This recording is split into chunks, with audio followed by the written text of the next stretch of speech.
সবাই বলবো। প্রথমে কি বলবো? নেম বলবো। হ্যাঁ, মাই নেম ইজ। তো ভাই ইংলিশ পারে? বলে না রে।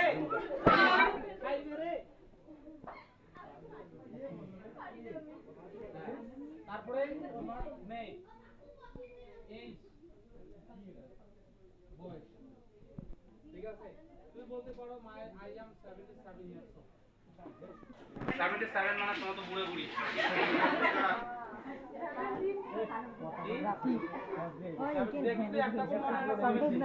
সবগুলা 80 বছরই বছর বয়স। আচ্ছা, আমাদের কত বছর স্যার? কত 120? আচ্ছা, মজা করতেছি। আমাকে যে মজা করে ছোটগুলা। আচ্ছা, এনিওয়ে, নেম, এজ, অ্যাড্রেস। তাহলে আমি হচ্ছে আমার নাম বলবো, বয়স বলবো, কোথা থেকে আসছি, ঠিক আছে?